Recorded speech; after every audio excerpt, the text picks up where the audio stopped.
best-selling author with Asexual Perspectives, 47 asexual stories, love, life and sex, a celebration of asexual diversity. This book here, bestseller on Amazon today, the 8th of August, 2023. And I published this book in 2017. And today it hit the bestseller list on Amazon, 51 out of 100 books that hit the bestsellers list. And that's in the Kindle version. So I was so happy. Like, this is my dream come true. I could not believe it. Like, 6 years, right? That's a long time to wait to become a bestseller. Actually, I don't know if I've ever been a bestseller before, because I could have not noticed it, but today I did, and I want to tell you all about it. So I joined a company called, well, I'm not actually part of the company. I should say I joined the company program, which is with Blue Talks in February this year. And it's completely like been life transforming for me. So a guy called Corey Poirier, he is the founder of Blue Talks, and he is a multiple times best-selling author, international best-selling author, multiple times TEDx speaker. He speaks for a living. That's how he makes his money. And he's very well known. He's got really amazing podcast, and he's incredible. I've known Corey through social media since before, or at least from 2018. So I was in his book, which I'll show you, with a quote. So I am in this book, which ended up being an international bestseller. I'm in it because I have a quote in it. So Corey, whose book this actually is, that's his program I joined in February. So when I say I joined his program, I joined the speaker program, the TEDx program with him, and the authorpreneurship, speakerpreneurship masterclass. So that is 3 courses, 3 different courses I'm taking with him. And it came together all together as a speaking package. It was a lot of money, the most money I've ever spent in my entire life on something. But I consider it as an investment, and it's an investment that just keeps on giving back. It's better than paying for a college education or a uni education that you get into debt over, and then you don't necessarily do anything with the qualification afterwards, right? So this is an online program, online mentorship, online training, online coaching. It's on all the time. So tonight I had TEDx training. I'm going to be applying for a TEDx talk soon with about asexuality. And today, before that training, I was talking to Corey, who's my mentor from the training program. This is Corey. And I was saying to him today about how do I become a best-selling author. I know from the trainings I've gone through with his courses that you have to get your book into the top 100. So basically the sales rank has to be 100 or less. So anything from 1 to 100 on the bestsellers. If it's 1, it'd be a number 1 bestseller. If it's any of the other numbers, it's a bestseller. If it's in the bestsellers category. Now, I assumed that the Kindle books and the printed edition and all the books were just put together in the sales rank for that particular Amazon store. And I didn't realize that the Kindle best-selling Amazon list and the paperback best-selling Amazon list are 2 completely different lists. So I clicked through the amazon.co.uk Asexual Perspectives. I typed in my Asexual Perspectives book, and I looked at the paperback, and then I looked at the Kindle version. When I went down to the Kindle version, it said number 51. And he told me to click through it, and it showed that I'm not 51 out of 100 paid for Kindle books that's a bestseller. So that's how I became an Amazon bestseller, an Amazon best-selling author. Now I can say I'm a best-selling author. I said to him, does that mean I'm a best-selling author? And he's like, yeah. I'm like, OMFG. I'm absolutely gobsmacked. Like, I didn't expect it, especially because I just happened to ask him here, because obviously in the episode, I want to talk about the future of me and asexuality and what my plans are. And one of the things is I'm planning to hire a virtual assistant social media manager who I've been friends with for quite a number of years online to help me promote the Asexual Guide to Sex book. I'm glad I've become a bestseller in my own right without any like actual input and help in terms of this book. It's really nice. However, I want to get asexuality recognised as a sexual orientation throughout the globe so that no asexual has to live in fear of ridicule ever again.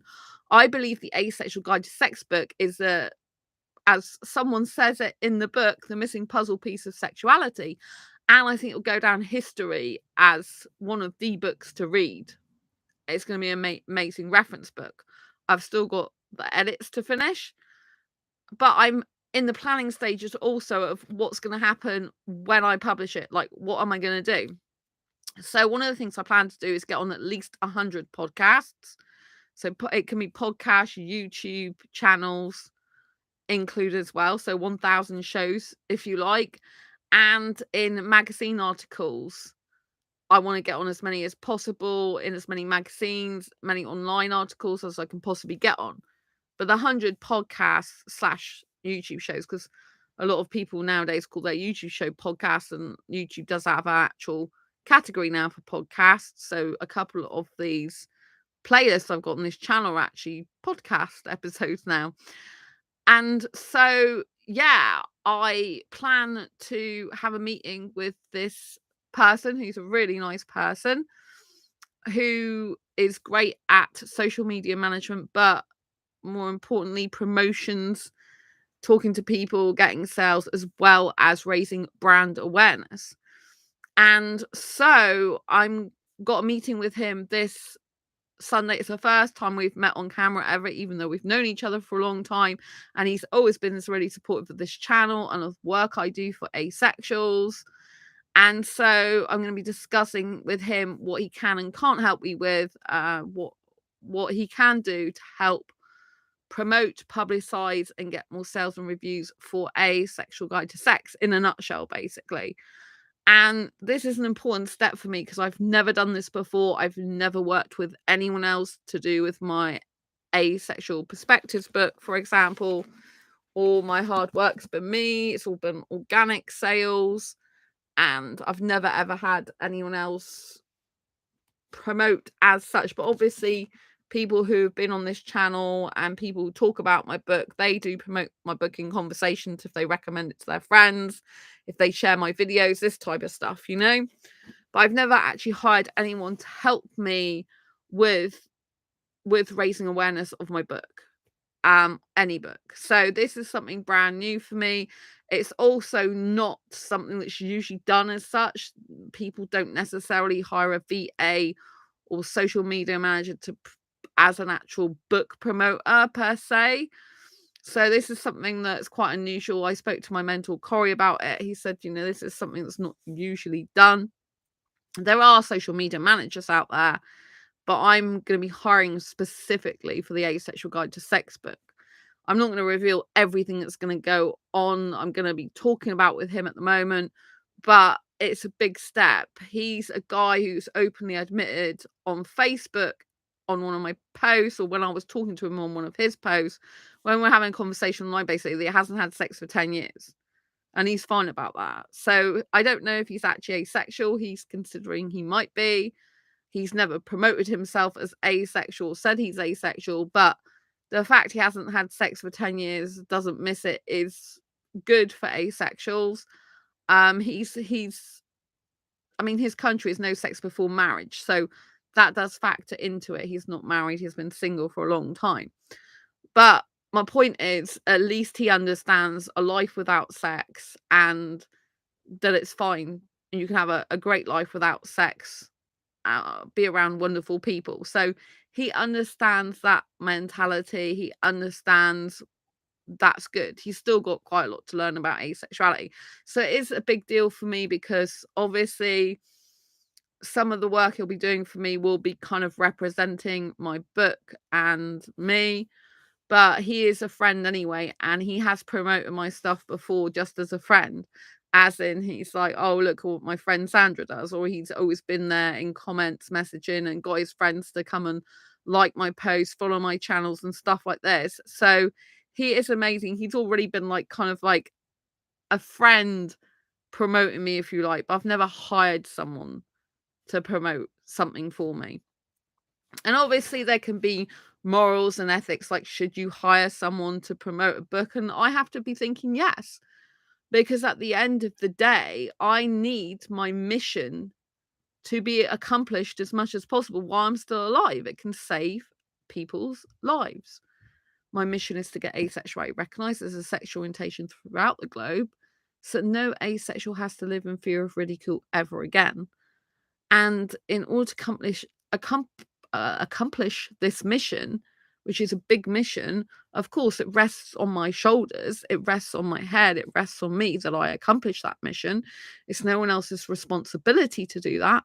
But if I can get someone who can help me somewhat as a team member, then I think that's going to be good. It's a big step. I've never paid someone or hired someone to do anything like this before, but I think it's in not just my interests, it's more in the asexuality interest, in the interest of asexuals, in the interest of getting that book well known, because Asexual Guide to Sex can change things.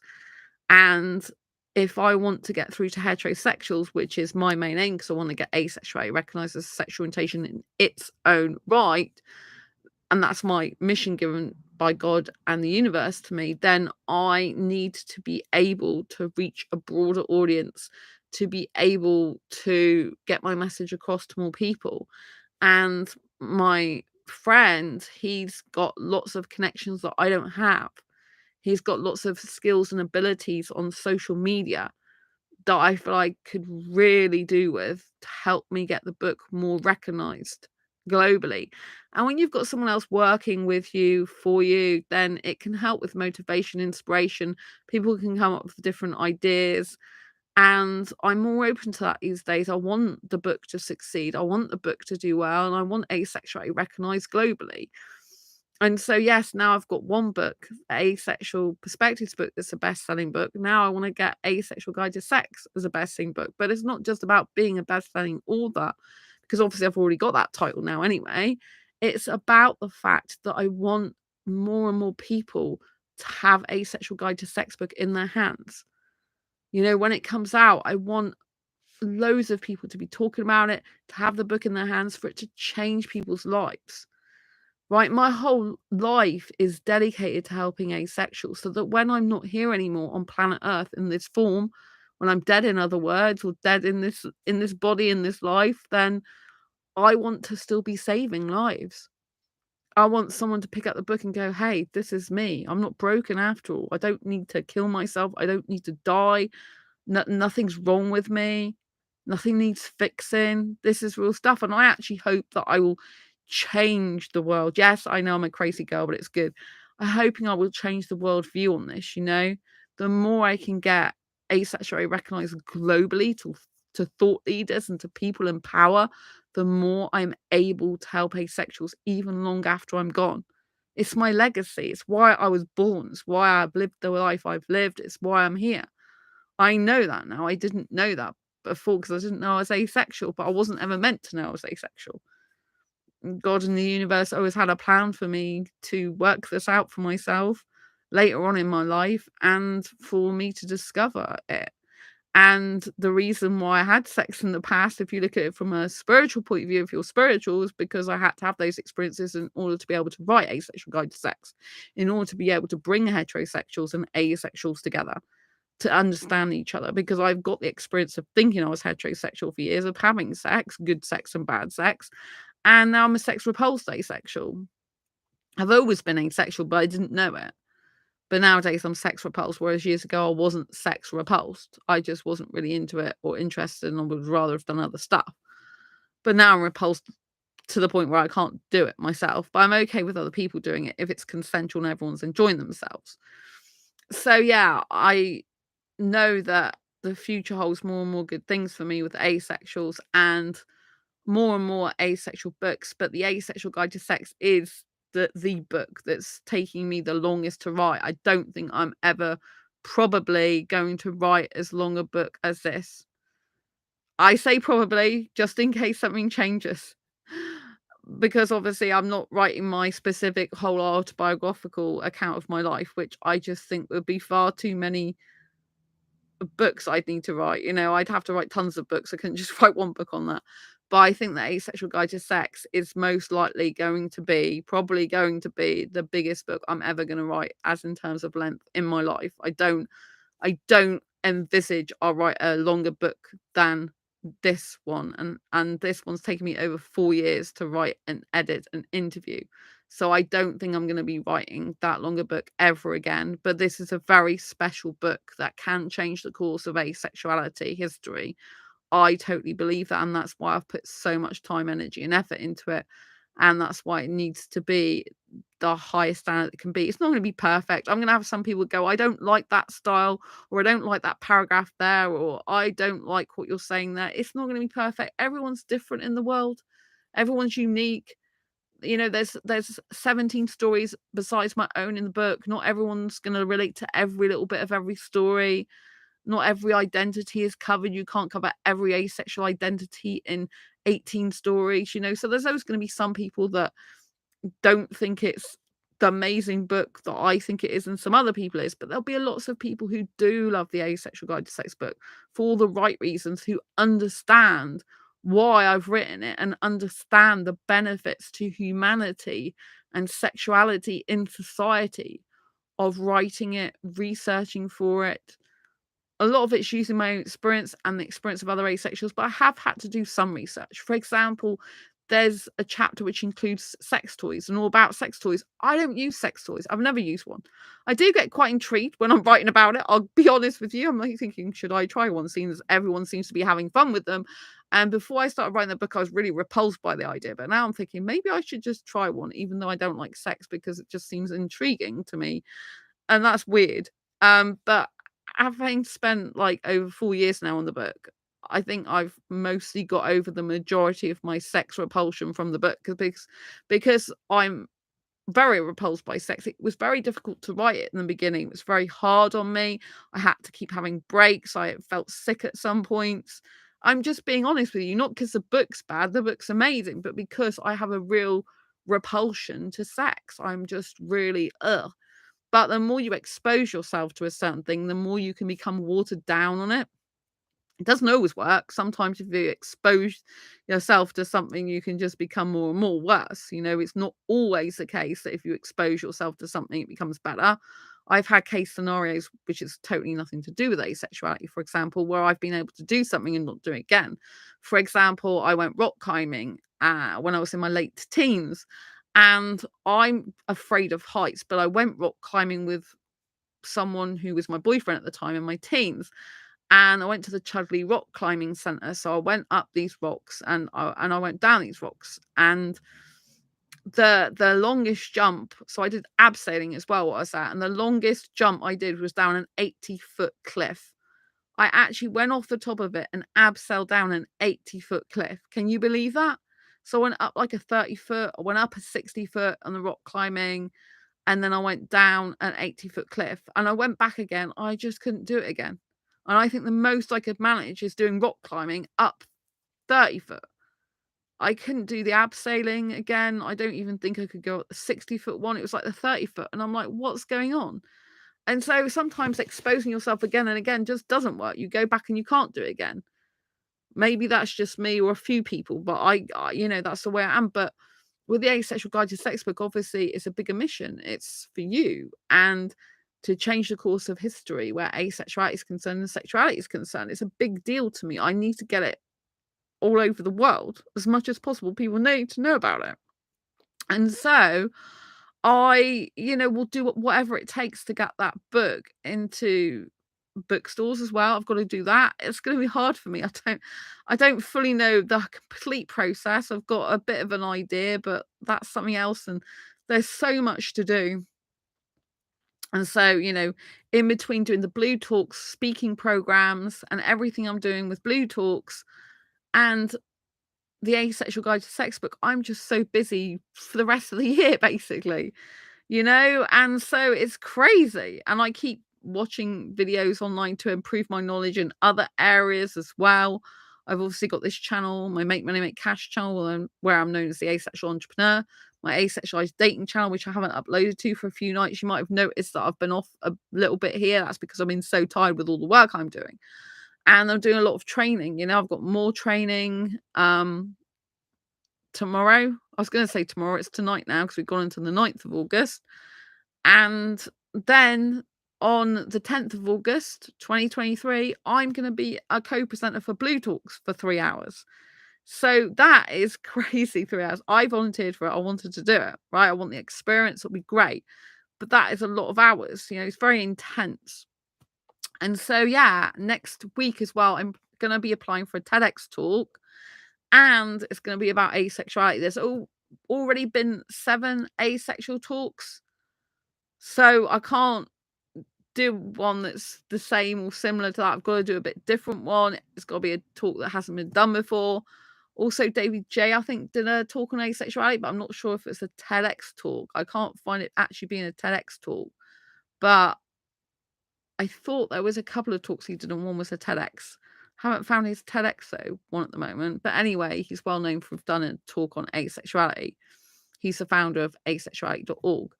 But there's quite a few people, like I counted at least 7 who've done TEDx talks. So mine can't be on exactly the same aspect of asexuality. It has to be from a different angle, ideas worth spreading. So that's what I'm planning at the moment. Next week, I've got to apply for a TEDx, at least one. And so, yeah, it's kind of a crazy time at the moment. I'm talking for Blue Talks at Oxford University on the 23rd of October. And I'm in the new Blue Talks book that's going to be coming out in the next few weeks, which is with Ken Honda from Mind Valley. Now, my chapter in that book, because it's a co-authored book, is about 9 ways how to reinvent yourself to become your future self. And in that chapter, I do talk about asexuality. So I just want you to know that I'm really busy with all the stuff I'm doing for Asexuals. Last week as well, I had 3 podcast interviews. One was with Shanna on Sense of Soul. Love her so much. She came on chat in this channel one night for Asexual Perspectives Awareness Month. It was absolutely fabulous. Her son's asexual. She's a beautiful soul. I was also, this is pre-recorded. I was recorded on James Miller's Lifeology show. That's a major radio show that goes out in multiple states across the United States. And it's on internet TV channels and other internet stations. That's going to be coming out in a few weeks. And Guts, Grits and Courage. Kelly Filado, who's a multiple times best-selling author, TEDx speaker, also had a documentary made about her life. She is incredible. I'm on her podcast as well. Again, all these are pre-recorded.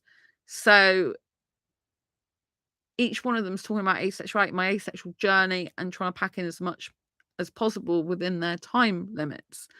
So it's just been an incredible week last week. Wonderful that I'm now a best-selling author of Asexual Perspectives book. It feels so amazing. And to have Asexuality book amongst all the sexual books in human sexuality and being 51 place, is incredible. It's amazing. It was at the top of the second page, and all the others in that category just seem to be highly sexual. So I was really pleased about that. And I'm just doing a lot of things for asexuals as much as possible. I also won a treat for my Quirky Books TV channel on YouTube, which I've barely uploaded to in the last year or 2 or more. I hardly ever upload to it because I'm on this channel nearly all the time, and I've got my other 2 channels now, but this one I'm still on the most. And I do quite a lot of shorts on the Make Money Make Cash channel, but I don't usually do live streams hardly ever. And so I'm just really happy that I'm getting to do all this. The thing from YouTube is a treat for my Quirky Books TV channel, and I'm going to the cinema in the morning thanks to YouTube. They just gave me a free ticket. I get offered 3 other treats, which is a sausage roll that I can't eat, a prize or YouTube merch, which was limited. Limited amount of stock, but I didn't get it in time because there was a technical error that said the prize had already been claimed when I didn't. Therefore, I missed out on the merch. So they gave me, as a gesture of goodwill, a complimentary cinema ticket. View Cinema. I'm going to watch Gran Turismo today. I said it in the morning. It's not actually the morning. It's 12:15, so 15:15 midday. But I'll have to leave before midday to get there on time. So I'll be leaving in the morning, late morning, to get there. But I'm really happy about that, to spread awareness of asexuality, to be getting more recognized and more recognition for asexuality. It's just an incredible feeling. And my mission literally is to get asexuality recognized as a sexual orientation in its own right globally. So A stands for asexual in the LGBTQIA acronym. And so we're part of the LGBT plus community. However, not all asexuals feel comfortable in that community, and not all asexuals are welcomed into the community. Depends what group you're in, what people you come across, because LGBT people, LGBT, lesbians, gays, bisexuals still experience sexual attraction, just not in the same way as the normal heterosexuals do, the usual heterosexuals do. I'm saying there is no such thing as normal, if you know what I mean. But anyway, I digress. The whole point is they still experience sexual attraction, and asexuality is based on a lack of sexual attraction. Therefore, we're coming at our sexuality from different angles. And in order to be taken seriously as a sexual orientation in its own right, and to help prevent sexual abuse and rape situations by some people who never want or need sex in the first place, it's important to get asexuality recognized globally as a sexual orientation in its own right. Yes, there are some asexuals that have sex, but there are a lot of asexuals that don't, that are repulsed, that don't want it, and they need a voice, a loud voice in the world. So you might be asking yourself, like, why am I writing Asexual Guide to Sex then? Because there's people in that Asexual Guide to Sex book that have had sex before that will never have it again. And there's some asexuals that do have sex. But once you get into the mindset of the person whose true life story it is, you can see how we're wired differently about sex. We think differently about sex. We act differently a lot of the time. And so getting this perspective over globally, and that it doesn't come natural, that everyone wants, needs, and likes sex, and in fact it's not natural for everyone. This has to be recognized, heard, and understood, because a lot of asexuals are more open and susceptible to sexual abuse, as the majority of us don't want the sex in the first place. Do you see what I'm saying? So yes, it's fine if there's asexuals who still partake in sex, want to partake in sex, have sex. Those asexuals aren't really having their life impacted so much by sex in a negative way. But there are people who genuinely don't want, like, or need sex at all. They don't get the urge, they don't get the want, they don't get the need. And these need to be recognized globally in order for people in the world to stop saying sex is natural for everyone, that sex equals love, which we know isn't the truth. That you have to have sex in a relationship. Otherwise, there's something wrong with you, you're broken, you need fixing, you need to see a doctor or psychiatrist, you're not okay. And you are okay. There's nothing wrong with you. So the more we can get asexuality recognized as sexual orientation globally on its own, as well as it still being part of LGBT plus QIA, meaning the A, the more we can get recognized as a sexual orientation in its own right, the more we'll be taken seriously, and the more hopefully that heterosexuals will understand asexuality better and be able to accept the fact that asexuals are going to be on dating sites sometimes, they're going to be on dating apps, dating groups, and they are welcome. And if it's a person who really wants sex, they can have a discussion, just say, hey, I really like sex. If you're an asexual that doesn't like sex, they accept that, you accept that. I got a guy liking me on Badoo several days ago, or a few days ago. Anyway, I posted about it. He calls himself Circus Boy, and he's actually a guy from the circus. So he tours and wins awards and stuff, and because the photographic evidence is all over Instagram. And so I had a conversation with him, and it's so nice and respectful. Like, we discussed the fact that I'm asexual, I don't like sex, and he's like, I like sex and I like it all the time, every day. And so we wouldn't be suitable, but we had the maturity to be able to say to each other, we're not right for each other, and wished each other well. And that is just so beautiful when that happens. He's not being horrible about my sexual identity, sexual orientation. I'm not being horrible about his. I'm appreciating that he loves sex and can't live without it. I told him I love kissing and can't live without that. And that's the way it is for both of us. And he's like, oh, I hope I meet someone who does like sex. I said, I hope you do too, because I want that for people. I want someone to meet someone who makes them happy and wants what they want, because then they can be in harmony together. Just like I want every asexual who's sex repulsed and wants a relationship to find the right person for a relationship with them without the sex. And it's a beautiful, loving relationship, isn't it? Because you're more like each other and you can be more comfortable around each other, which without worrying about social norms, expectations, and pressure. So I hope you understand what's going to happen between now and next year and into next year in terms of what I'm doing with asexuality. I'm still going to be doing videos. I'm trying to do shorts videos. So I try and post asexual lifestyle, entertainment, education, information on this channel. I'm going to be posting more videos on asexualized dating. I'm still going to be doing the Make Money Make Cash channel, although I'm getting off eBay more. I'm not into eBay so much anymore. I've had problems as a seller on there. I've had problems as a buyer recently on there. And when the curtain pole turned up, bent two of them, I paid for 24-hour delivery to the seller, and they didn't bother with it by parcel force. Instead, they sent it by the courier that I know usually gets stuff damaged, and it wasn't within 24 hours. So that's really bad. And as a seller, I sold something and another courier company got it smashed up. It took a month to sort out.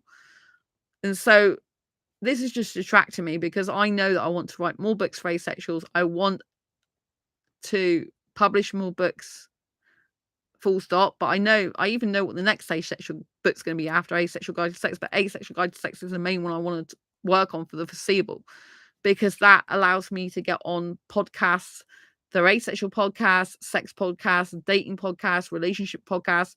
So I see this book like pretty much taking me into the new year and still continuing to go on shows and promote the book and talk about it, you know? I see it as a long-term thing. I see that a lot of my life will revolve around the Asexual Guide to Sex book and things that I can do with that. I don't know if I'll do any courses in the future of it, any workbooks, workshops or anything like that, but it's possible. And so my mind is very much geared towards this Asexual Guide to Sex book. I've got to go to a photographic studio to have my photograph taken for the book cover. I have got a photo that might be suitable, but I think I need something a bit more professional, or a lot more professional, that I can put on the book cover. But I intend to have my own picture on the front of Asexual Guide to Sex, which I think is both courageous, maybe crazy, but I think it's going to be essential to the book, because I do get a lot of guys that are interested in me sexually, whether I like it or not. So I may as well make use of that and put myself on the front cover. And I think by putting myself out there as well, it shows asexuals that they shouldn't be afraid to be who they are. And so, yeah, I think it's very important. So I'm probably going to get recognized a lot more when I'm on the front cover of that book. I want the book in bricks and mortar bookshops. I can't guarantee I can get it in there, because I had a meeting with someone who is a best-selling author, who has a business, part of which is to do with helping authors. And she said it's very difficult to get it into mainstream bookshops. You might get it into independent shops, but not usually mainstream these days. It's really difficult, but I'm still determined to give that a go. And even if I can get it into a lot more independent bookshops than my Asexual Perspectives, for example, then that will only be a good thing. But when I'm talking about Asexual Guide to Sex, they might want Asexual Perspectives anyway, especially now it's a best-selling book, right? So this is all good. And I just want you to know I'm here for you. I love you dearly. Thank you for all the support over the years. I continue to be of service to you. I continue to help you. And until next time, see you soon on the next video or live stream. Don't forget to subscribe.